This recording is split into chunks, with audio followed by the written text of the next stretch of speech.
Hi guys, welcome back to Fairies Tutorials.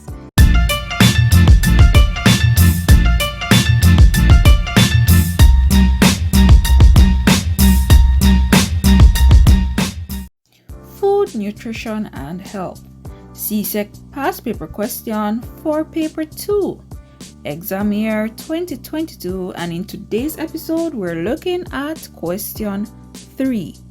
And it reads, state 3 guidelines you would give your mother to assist her in planning meals for your grandmother who is ill. 3 marks. Suggest 3 reasons why the amount of time available must be considered when planning meals for a family. 3 marks. Your class is going on a field trip and all students are required to take packed lunches. Suggest 3 guidelines that students should follow when packing their meals. And also suggest 1 reason for each guideline suggested. Finally, write a suitable menu for the packed meal you should take on the field trip. Are you ready to dive in? Alright, let's take it in stages. State 3 guidelines you would give your mother to assist her in planning meals for your grandmother who is ill. Now, when we're speaking about planning meals, we have to think about the stage or the nutritional requirement for the person, right? Their age level. And this one suggests grandmother, which we are assuming this is an elderly person, right? Even though we have young grandmothers nowadays. All right. So we're planning the meal for the grandmother who is ill. We don't know what the sickness is. However, based on her age, we're assuming that it's a senior. So we should be able to plan meal accordingly by thinking about their needs at this time, right? Now, the guidelines are include foods that are rich in fiber. And it is very important for us to include foods that are rich in fiber. For one, it helps to eliminate high cholesterol, which can lead to heart attack, heart disease, stroke, etc. Also, it promotes digestion.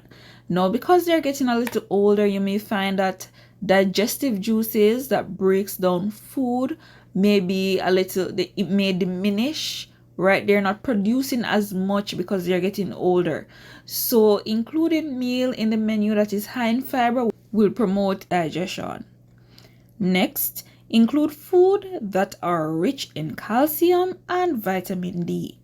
Now, as we get older, our bones starts to weaken. You may weaken with age, right? And you may find that osteoporosis may step in. So it is very important for us to ensure that the meals that we provide for grandmothers, as the question say, or the elderly, they are rich in calcium and vitamin D, and we have both there because both contribute to strong bones, and it also help them from having fractures, and those 2 nutrients will help to each other to be absorbed effectively, right? Now, reduce carbohydrate rich foods, right? And the reason for that is they're not as active anymore, right? Plus this person is ill, so we're not sure if they're doing any physical activity at all. So while they will need a little energy to move about, if they're active, we have to reduce the carbohydrate that are found in their meals, choose healthier options because they're not as energetic before, and we don't want the excess starch to be stored, and then later on they may develop that diabetes and other lifestyle diseases, or we may say NCD. These good. Choose foods with little to no added sugar, saturated fats, and sodium, right? Such foods like natural juices, if we're giving them something to drink, we don't necessarily need to add sugar, but we can use a juice extractor to create natural juices for them. Limit the amount of sugar that they need so that the insulin don't go in overdrive and they may develop diabetes. Same as with saturated fats, that will help to prevent hypertension and other related diseases that may occur if someone has hypertension, right? Because you know that saturated fats are the bad fat. And of course, sodium, less sodium will help to stabilize the blood pressure, because we don't want the blood pressure to be too high. And when your blood pressure high, that condition is called hypertension. Make use of healthier cooking methods such as grilling, steaming, which is very important because some elderly may not have, as strong teeth like adults and children. Some may not. So using healthier options, also options that the food are softer, such as steaming, food that are easier to digest. We have to think about that as well. So there are 5 guidelines here. You can just select any 3, and you may get a question that may not ask about a grandmother, but it may ask about a teenager, maybe an adolescent, a female, it may be an infant. You just need to think of their stage. It may be children, right? You just need to think of their stages in life and what the body would require most at those stages for you to make your guidelines efficiently and also to plan meals for them as well. Next question. Suggest 3 reasons why the amount of time available must be considered when planning meals for a family. And this is worth 3 marks. Now, 1, to ensure that nutrient requirements are met. If substitution of certain foods need to be made, for example, dried peas versus canned peas in a dish. Now, if you notice that you don't have as much time to prepare, for instance, we may say rice and beans or rice and peas, then ahead of time, you can know that you can substitute the dried peas for canned peas, which is more convenient and will take less time when we're cooking. So it'll help us to make choices. It helps us to plan ahead. Now let's reason a little bit. So if we're making something with peas or beans, remember they're normally dried, right? So you'd have to rehydrate them. Sometimes you're soaked. It may not be a pressure cooker there, right? So you may have to substitute a conveniently packed or canned meal for the dry form. Also, you will also be able to decide to use labor-saving equipment, right? Such as a pressure cooker, the blender, etc. So that's another point coming out there, right? So based on the time you may have, as I said before, you may want to select labor-saving devices. That's another point. Labor-saving devices are those equipment that we use to save time and energy. It may be the pressure cooker for quicker cooking. It may be a rice cooker that doesn't need as much attention when you're cooking, so you can just put your rice in there and you go about your business, right? Stuff like that. Next, to select the most appropriate cooking method goes hand in hand too with the labor-saving devices. You know that some cooking methods take a little longer than some. Good, especially for, we could even say, to select the type of meat or protein that you should choose. Because if you don't have a lot of time to cook or plan a meal, right, you have to select food items that are easy to cook. Good. And also, guys, a simple thing as just creating an effective shopping list, right?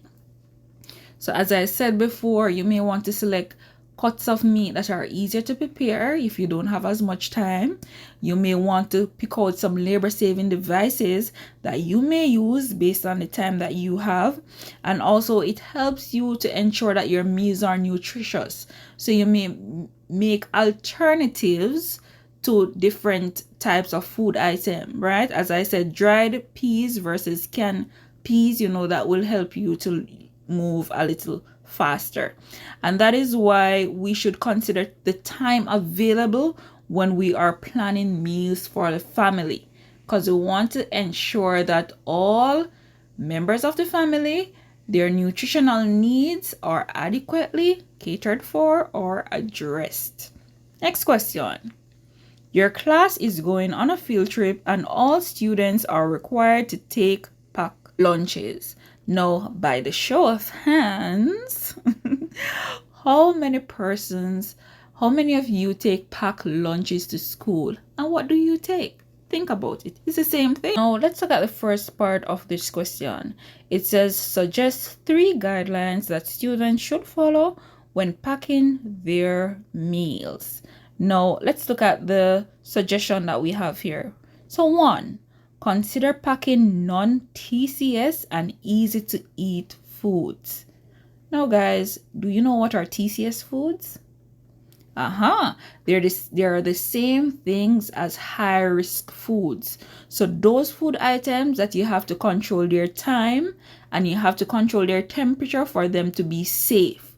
So we're talking about foods that are rich in like foods that contain animal proteins. You would want to not to carry those if you have a choice, because you may not have storage or you may not have an insulated carrier, right? So that's one consideration. So easy to eat foods, you can think about easy to eat foods such as it may be a peanut butter sandwich or whole and dried fruits, nuts, and cereal bars.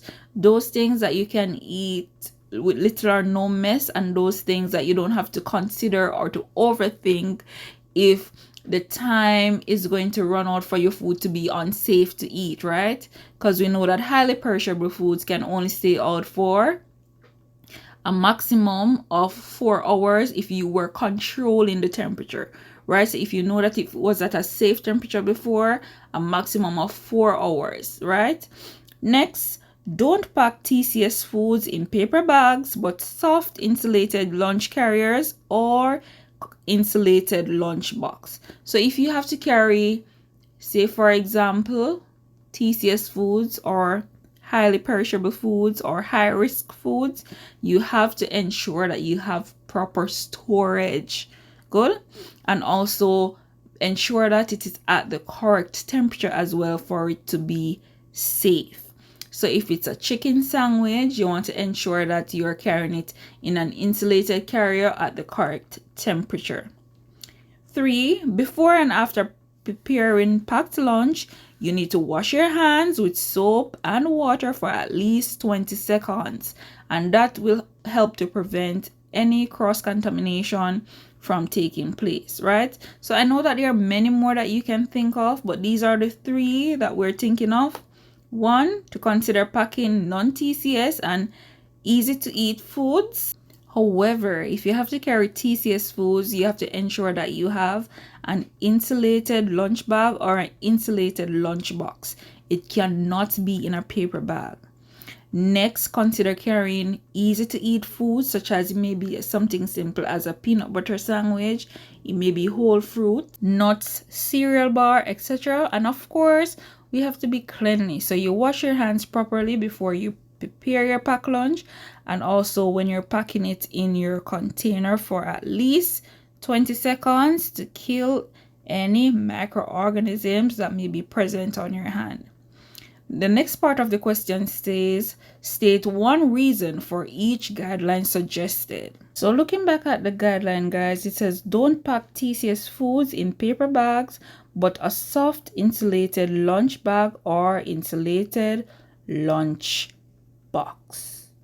The reason for that is perishable foods such as deli meat or cheese need to be kept out of the temperature danger zone, and the temperature danger zone is between 4 degrees Celsius to 60 degrees Celsius, right?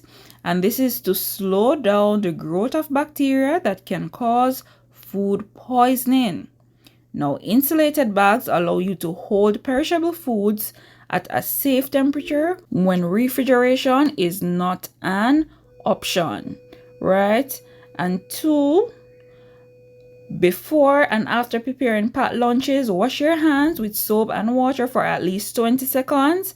And the reason for this is to prevent cross-contamination and to keep your food safe and clean. The final one here says, consider packing non-TCS and easy-to-eat foods such as peanut butter sandwiches, whole and dried fruits, nuts, and cereal bars. And the suggested guideline to avoid high-risk foods. Next question. Write a suitable menu for the packed meal you should take on the field trip. 4 marks. The options that we have here are apple, cheese sandwich, or maybe a tuna sandwich, cereal bar, it may be a mixed fruits and dried fruits, fruit juice, and water, right? And I know maybe you have a lot of favorites that you could throw in there as well. But anything that you're throwing in, make sure that it is suitable, it can be well packaged and packed, and you have your insulated carrier. Good luck, guys. You've made it to the end of the session. Please remember to like, subscribe, and also share with persons who you know would find this information useful. Thank you for making it FAIR's Tutorials.